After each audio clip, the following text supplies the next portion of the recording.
Welcome to Thriving in the Game, a podcast dedicated to exploring what Black women need to navigate the corporate world of technology, offering insights, strategies, and personal stories that will affirm, validate, and encourage you on your journey up the corporate ladder. I'm your host, Alicia. Join me as we learn how to thrive together.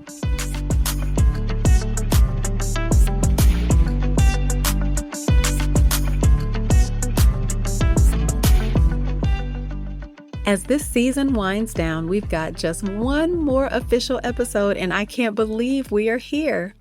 This has been one of the hardest, most wonderful projects to work on, and I have been so honored to share conversations with some of the most amazing Black women in tech. In our episodes, we have focused on looking at belonging through a lens of empowerment, learning how to pivot in your career, defining your values, building your brand, cultivating career growth, navigating difficulties, learning to maneuver in the game, and owning your authentic identity in the workplace. But there's a very important element that I need you to nurture as you focus on building a thriving career, and that is you. Whether early in your career or a little seasoned, you are meant to thrive in every aspect of your life.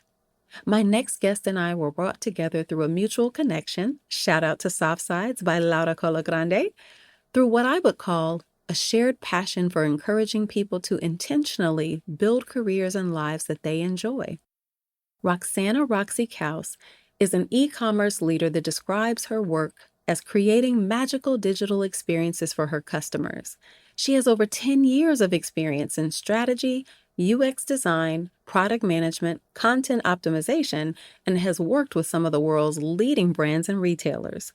Additionally, Roxy is known as the Millennial Manager. She's a social media maven who inspires us with her love letters to a girl in her 30s and teaches us real-life lessons based on things she wished she knew in her 20s.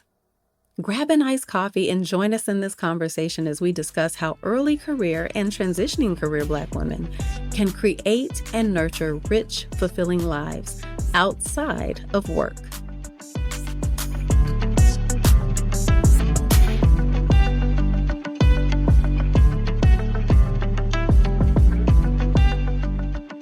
Whenever I introduce myself, I always say I'm going to lead with my heart. So I am married to my husband, Jason. We have 2 dogs, and we have a good life in the Midwest.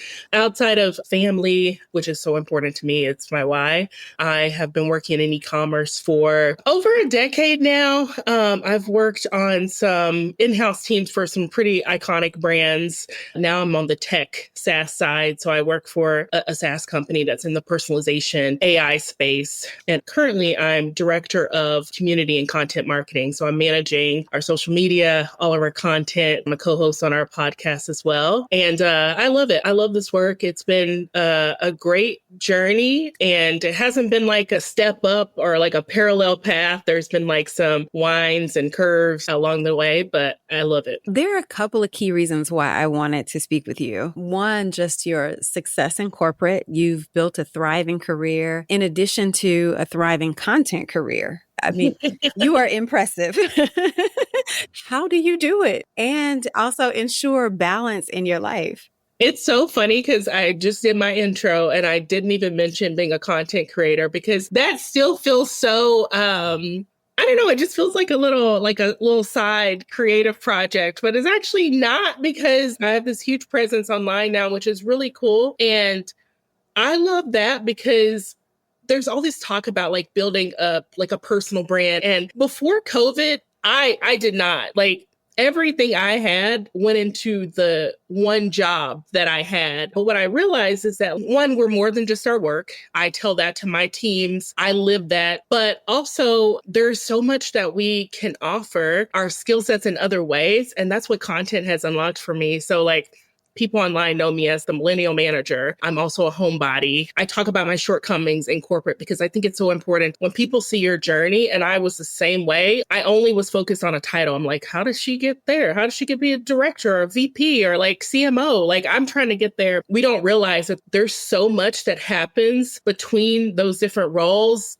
the years, the journey that people don't often talk about. And I think it's so important for me to like be this like well-rounded person who does a lot of different things. I just want to make sure that I show up authentic and that it's not just about like quantity and doing a million things, but like doing them well. But in all of that, I think the reason why I've been able to be a content creator who has grown online, also thrive in my corporate career, is because I have a supporting husband, a partner. And there have been times in our career where I actually read this quote many, many years ago. It's like, sometimes we can't both be living our dream at the same time. So someone might have to take a back seat. And that is what I attribute to just being able to do all the things and do the things well and follow my passions, is that my husband has been there like every step of the way supporting me. And we do what we need to do for each other so that we thrive. That's beautiful. When you think about building this successful career in the game, what are your thoughts around how we help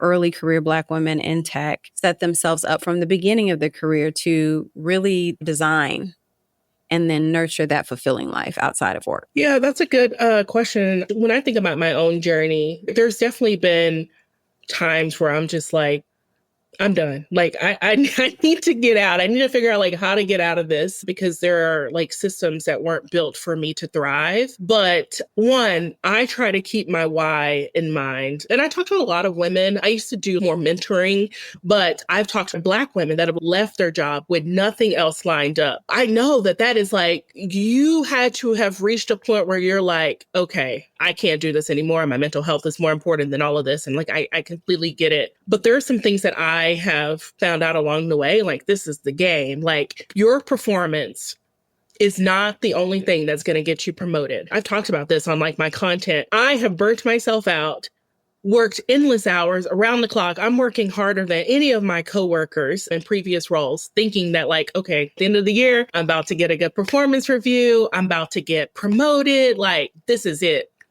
I did not know the game. No one gave it to me. I didn't have family or parents that were in corporate. There was no one to like teach me the way. I've just learned these things as I go. And one of those things is that if you only over-index into performance, you're not necessarily going to get promoted. That's not going to help you like rise to the top. There's the pie method, which I don't know who created that concept, but it is so true. Like, it is pie, it's performance, it's image, it's your exposure. And you need to have a really good image and you need to get really good exposure. We talk a lot about, I just need somebody to give me a seat at the table. But like, do you even know who else is at that table? Are you rubbing shoulders with those people? Do they have exposure to the work that you're doing? Those are the things that are like so important. And you see the people that are actually getting promoted, you're like, they don't even work that hard. Like, I haven't seen any results that they've produced. But then those people are the ones like in those meetings, having their work get exposure, having those like hallway conversations. You think about it, it's like, hey, small talk. But like, if someone like your boss's boss is in the hallway and all you do is you walk past them, don't say anything, like,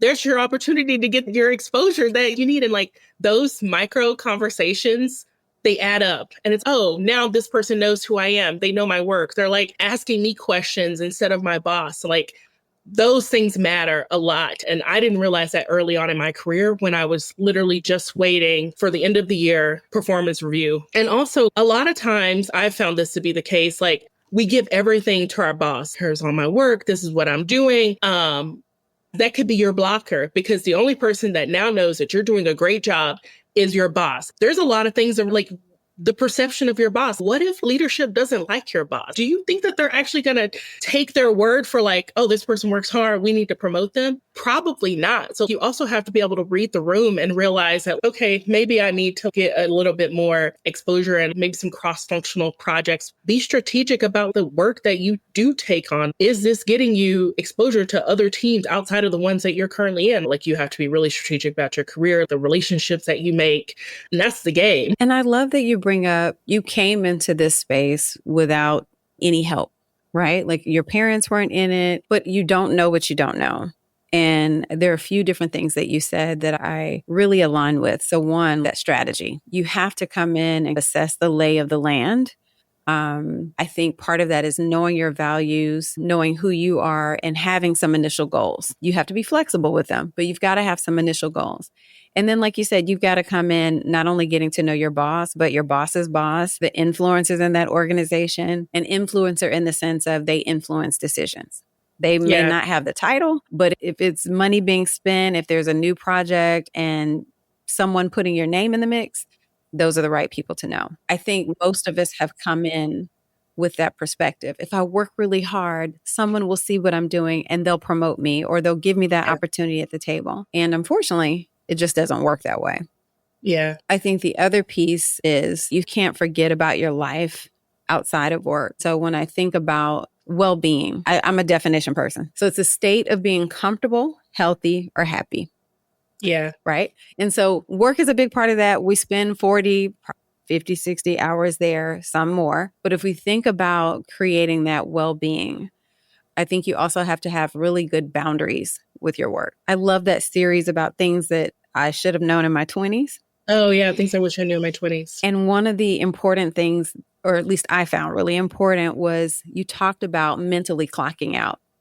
Yeah. And so I wanted to ask you to expand on that. And then how important is that to your life outside of work? Yeah. So I also talked about in that series about like, we need some hobbies. If I go back to my old Instagram I used to have in my 20s when I was starting corporate, there are actually pictures of me working on my computer late at night where I'm like, just got dinner back in the office. Do you realize how like toxic that is? It's so cringy, but like I thought that that was what I needed to be to get to the next level. And I did have a lot of work. And if you do work hard, you do get more work put on you when you are so valuable in the role that you're in because you're doing a lot of work. Sometimes that could hinder you from being promoted because why would we put you in this other role? Like you're so valuable where you are. Like you don't even realize that that could have an adverse effect on your ability to be promoted. But anyways, I think it's so important that we do have hobbies outside of work, that we are thinking about like, how can we be more well-rounded? So one of the things that, I was never a dog person. I don't really like animals, honestly. But like my husband in 2020, he was like, you're working at home. Let's get a dog. Like he's wanted a dog forever. And I'm like, whatever, let's do it. Having a responsibility like a dog has made me more well-rounded because now like I need to get away from my computer because he needs a walk. He needs to be fed. I just think that that in itself gives me something to do, but I'm also trying to get out more, have like classes to go to or getting out to meet with friends. I just think that those things are so important. Early on in my career, I would say no to a lot of things because I got to work. Like I got to finish this thing. And when you start to do that, that pattern continues. And you also realize like how many people that drop off in your life along the way because you're too busy prioritizing work over other things, even holidays. I've skipped Thanksgiving many times because I work in e-commerce. So we always had a sale going at like Black Friday or something. But like, I don't know, you just realize so many things that you sacrifice time with your parents, time with your family because you're too busy trying to achieve the dream when you can have it all. You just need to figure out like how to prioritize what's important to you. And that goes back to boundaries. Like you might have to say no because we're just one person. Like you can't do it all. And that's going to lead to burnout. So yeah, just prioritization. And I know it's difficult, but that's what has helped me. I think you bring up a good point because I think early in your career, I think we're scared to say no. Yeah. And so you will have to develop your voice and push back in order just to protect your well-being. But you already touched on a question that I had, which was not that you're going to be happy all the time.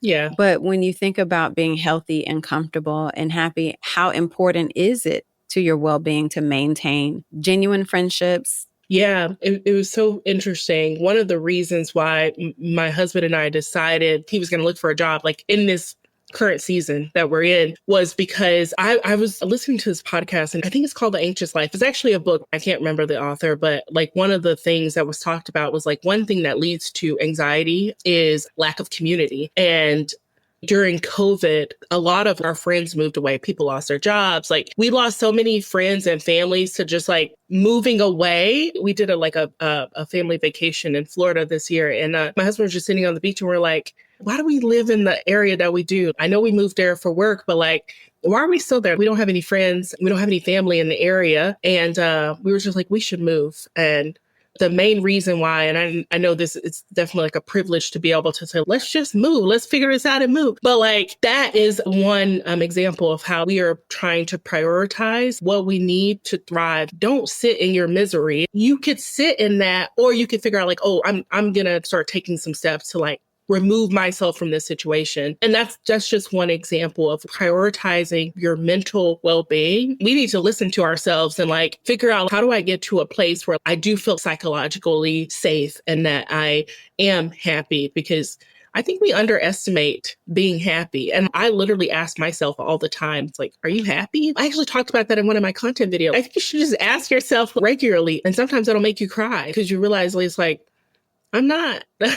Like, I need to figure this out. You did make me cry with that content. I took a sabbatical from corporate last year, so I haven't been working for the last year. Part of the reason I took the sabbatical was because the previous year, family and mental health and all of those things had taken their toll. So I got to the point where I had to do intensive therapy to get me back to a really healthy place.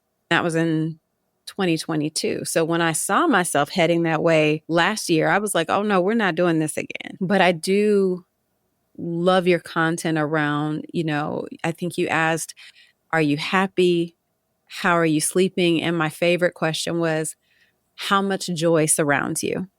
And I think that's a really powerful question that, yes, starting at 23, 24, ideally you were out of mom and dad's house, or even some, with the way that rent prices are, maybe you're still there, but you have more control over your happiness and the joy that surrounds you. So whether that's a pet, whether that's classes, like you said, hobbies, you have to be intentional about creating that around you. Yeah. And you said one other thing in terms of health. I've witnessed, not only from my personal journey, but I know at least 3 Black women directly and 2 indirectly who have taken mental health leaves this year. Mm-hmm. Yeah, I know a few too. Right. And so, one, Black women, we always carry the highest levels of heart disease, and that's 20s, 30s, or 40s. We are 60% higher at risk than white women. The other really powerful statistics that we also have the highest levels of hypertension, but even more importantly, Black women aged 18 to 65 have the highest risk for suicide, irrespective of their socioeconomic status. But now the suicide risk is greater for those aged 31 to 45 and in higher earning Black women. We are 20% more at risk than white women in the lowest socioeconomic status. Essentially, a white woman who is dealing with food insecurity, job insecurity, housing insecurity, a high earning Black woman is 20% more at risk of committing suicide. Wow. And so that's why this topic is so important to me, because I think you get to that place over time. It's all of the hits that you take in your career, in life. You're isolating, you're focused on work, your identity and your status. All of that becomes engrossed in work. And then you don't get the promotion that you worked really hard for and all these disappointments. And so I think then that leads to, when you get to that 30 to 40 bracket, you start to feel more hopelessness. Yeah. Yeah. Wow. That, I did not know that stat, but I know for me, especially hearing things like that, like, and you might be like, well, why do you also do content? Like, why? It's because those things bring me joy. And I've been the person that have like taking like 3 lateral moves. I've had those tough conversations with my boss where it's like, what else do I need to do? And they're like, we're just not ready to promote you. Those are the exact words that I've gotten. I've dealt with the microaggression. I had a boss at the time who like, we started off so great and all of a sudden things changed and I don't know what happened, but I asked and I was like, hey, I'm just feeling like this tension. And one of the things I mentioned in my content is like, you don't have to talk about your weekend plans to people at work. This boss literally told me, she was like, well, one of the things is I asked you how your weekend was. And so you're just like, it's fine. You don't elaborate. That's the reason why you have a problem with me. I'm one of those people also that I am on at work. Like, I'm an introverted person. I'm a homebody. If I saw you in the grocery store outside at work, I'd probably try to hide because I don't want to talk. But like in the office, like I'm vibrant, I'm Roxy, and people are like laughing, bubbly, and all these things. But, and it's, I mean, we can talk about like code switching if we want to. Like, I didn't even realize that was a term until I realized, okay, I'm not the same person that I am at home with my husband as I am on a Zoom call. Just like, I can't be like, you have to show up differently in different situations. Honestly, that's a part of the game, actually. But I've dealt with all of those things enough where it makes me want to prioritize myself more. You have to prioritize yourself and have these check-ins with yourself, because if you let your job be your only source of like happiness, then they hold your well-being in their hands. And when something goes south or doesn't go the way that you envisioned or planned, like what do you do? So yeah, I just think that's so critical. It just breaks my heart that like Black women, especially high earning Black women, have this greater risk of suicide. But it also shows that money isn't everything. Like, you get to this place where you thought you wanted to be, and then you get there and you're like, oh, 6 figures. And then you get there and you're like, oh, I'm still not happy. Like, what else do I need to do? It just can't be about the latter. There has to be other things that like matter to you. I think you have to balance it, because one of the things I've seen, our Black travel spend in the US has consistently blown up. I think it went from 48 billion in 2010 to like 63 billion in 2018. And as of 2019, we were at $109.4 billion on travel. I love that for us. That means we got money to spend and we're spending it. I love that we are broadening our horizons. But I also get concerned that sometimes that type of self-care, or if it's massages or the brunches, basically anything that causes you to spend dollars, that becomes the focus of self-care. And it almost becomes a form of escapism. I don't want a career or a life that I feel like I need to escape from. Mm-hmm. And I know that we're not always going to be happy and there are going to be challenges we face. But I think, again, focusing on well-being, focusing on true self-care, which to me is expressed in the way that you say, creating joy around you, in family, if family's difficult, in friendships. Yeah. I do think there's also this, I know for me, my parents didn't go to college. We grew up in like government housing. I've talked about like, we grew up in the projects. I didn't come from money. There has been this, I gotta persevere or keep going because I don't want to go back to that life. Granted, I would never go back to that life, but there's this fear. And there's also, I feel like we sometimes, especially Black women, we're carrying a lot more than our counterparts are. And that matters. I think even like as being like a manager and I'm responsible for these people's career, like account, like I want to make sure that you have what you need to thrive. And it's not always about the work. If you're like feeling burnt out or overwhelmed, yes, you should feel comfortable taking the day off. And like, that's not a vacation day. Take the mental health day. Take the time that you need. We're so busy worrying about goals and objectives and KPIs and meeting them that like we forget about being human and like the people in these jobs. We don't have to be these like robots. Like, we literally can be human. And I don't know, maybe there's this fear like, oh, if I had said I can't start this, they were like, oh, well, we don't want you to work here. That doesn't happen. Or, I mean, it shouldn't happen. There's a red flag if it did. But I just think that we should feel more comfortable being human. I think part of bringing our whole self to work is being able to be human in the workplace. Right. And like everybody's going through these things. I remember when the best boss I ever had, he was great for two reasons. I remember when my grandma passed and I went to him and I was like, hey, I'm going to need to take time off. My grandma just passed away. And he goes, why are you standing here? As in like, you should be gone.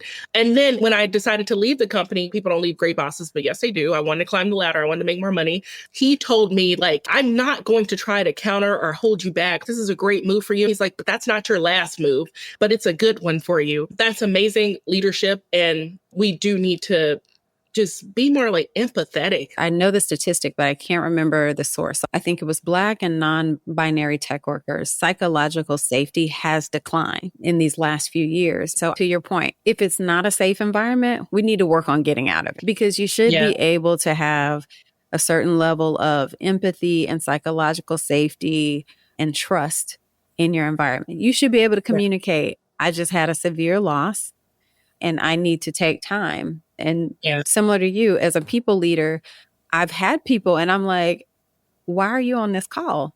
Like, if you're sick, I need you to go lay down and don't log back in and don't come back tomorrow either. I guess one of the things like early on in my career, like I operated with this mindset. It's like, I'm just happy to be here. I got my foot in the door. Not being aware of my surroundings and realizing that like, yes, you got your foot in the door, but this is a very toxic culture and like you are not respected and you need to figure out like, use this as a stepping stone. I think that's also like the game, realizing that I'm getting this experience, but this is not where I'm going to end up because I know that this isn't the best environment for me because psychological safety is so important. And I've not had it many times throughout my career. I've stayed longer than I should have at places where like I didn't have that. That's where a lot of like stress, anxiety, and burnout has come from in my career because of those things. But yeah. I don't know. As like a leader, that's important to me. I want people to feel safe. I want them to feel like they can make mistakes and that's okay. Like we learned, like we fell fast and keep going. You said something earlier that really aligns with one of our other episodes in terms of just like being able to pivot in your career. And I think part of your well-being is, like you said, approaching work with strategy. So maybe in this season, you are prioritizing the higher salary, and that is in an environment that is toxic. Yeah. So you've got to really assess how long you can reasonably be there without it starting to take its toll. But when it gets to that point when you're like, I've got the Sunday scaries, I feel like I've got to escape this place on vacation, and then my vacation is spent worrying about coming back to work. Yeah. Then you have to reprioritize, say, okay, well, now I need a different environment that, yes, maybe it's lateral for now. Yeah. Maybe there is a pay bump or maybe there is a promotion. But I do think, like you said, really approaching your career with strategy, like it's a little chess game. I think that adds to your life outside of work. Agree. I mean, if you looked at my LinkedIn, you're like, oh, you've worked here, you worked there, like you've moved here, you've moved there. But it's literally like, okay, I got this experience. Now I need this. I have this little list based on where I want to go or who has like roles that I would love to be in. These are the things that I need. Maybe it's like P&L experience, or maybe I need to manage a team or something like that. It's like a chess game, like you said. And it is okay. I feel like early in my career, it's like, nope, I need to only be moving up. I can't be moving sideways. But nobody knows that you move sideways and you got a $20,000 salary increase. Like it's like the perception of it. We feel like people are going to be like, oh, she took a lateral move. But nobody needs to know your business. A career journey is personal. And whether you left because this was a great opportunity or you left because that work environment was so toxic that you couldn't stand being it another day, you need to do what you need to do to thrive. Like I said, I went through a lot of that series, What You Wish You Would Have Known in Your 20s. And it gives me a lot of joy in the sense that young women are seeing this. But it also hurts because these are the hard-earned lessons. One of the beautiful things you said was stop wishing away your days. Yeah. Let me ask you, what exactly did that mean to you? Yeah. So I think I said that in the context of like wishing away your days, waiting on better ones. And I operate like I'm living in the moment. I wasn't always that way. It's like, right here is fine. Like I'm good. But we look back on times and you're like, oh, I wish I had been a little bit happier there, because like right there was good too, but I wanted more. And when we do that, we realize that, wow, like it's been 10 years since that happened. What happened to that time? We're not getting any younger, but if we're only focused on the ladder that we still have left to climb or the things that we have yet to achieve, we fail to realize that there was a time where we wanted so badly the things that we have right now. And that's why I'm living in this moment. I'm not waiting to be like a VP or like a CMO, where years ago, that was all that I cared about. Now it's like, right here is good. And if those things happen, cool. Like I'm prepared for them. But at the same time, they're not going to define me, because I mean, if this was my last day, like those things don't matter anyways. Wow. I find so much wisdom in that. It's a really beautiful perspective that I think the younger you are, if you understand that and you can, I hate to say it, operate in that, I do think you will have a greater well-being. It is working really hard, being prepared for that next opportunity, but like you said, enjoying it. Yeah. And right now, where you are allows you to have your content creator career. It allows you to be the dog mom, and you and your partner have found balance in the way that you all are approaching life. So that's a rich, fulfilling life.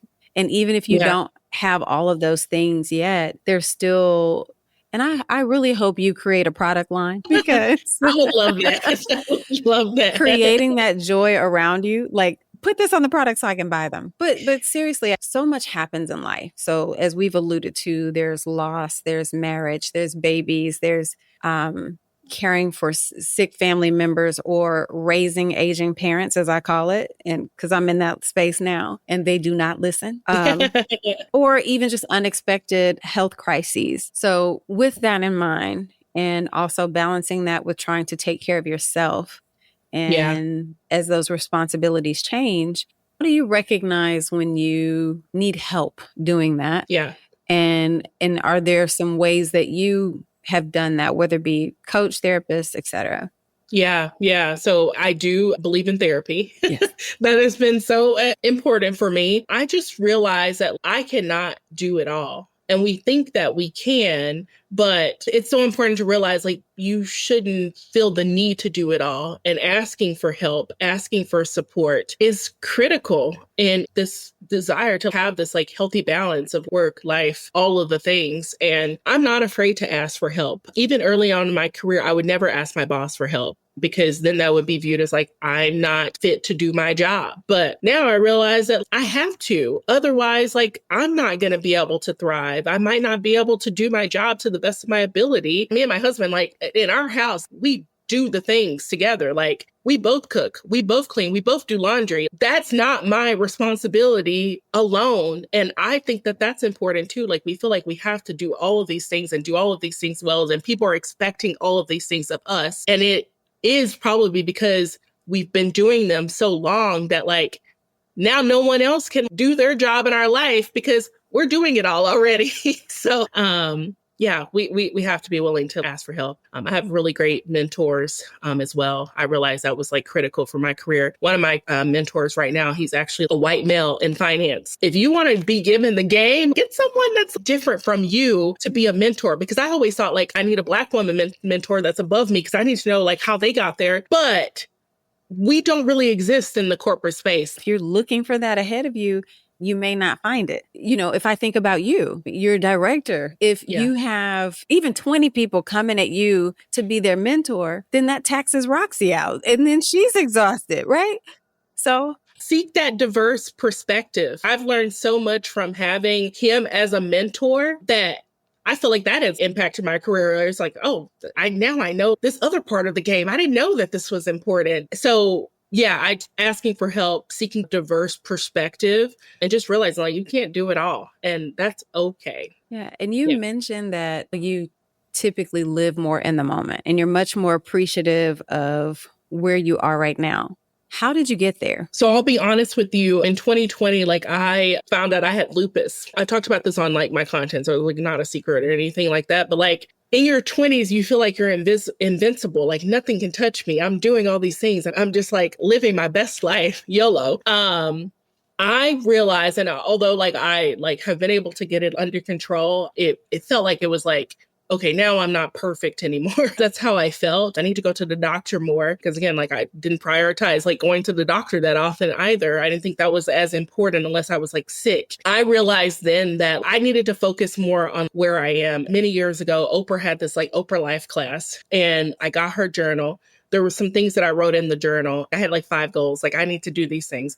And it's been like many years later, I found this journal and I'm like, dang, like I had these 5 goals and I've done all of those things. I'm like, I should have been like more lofty. I realized everything that I have ever wanted to do, I've been able to manifest doing. So getting where I want to go, like I'm going to do that. So let me just be happy with where I am now. That's what keeps me grounded. There is nothing that I can't accomplish because I have the work ethic, I have the skills, like all the things.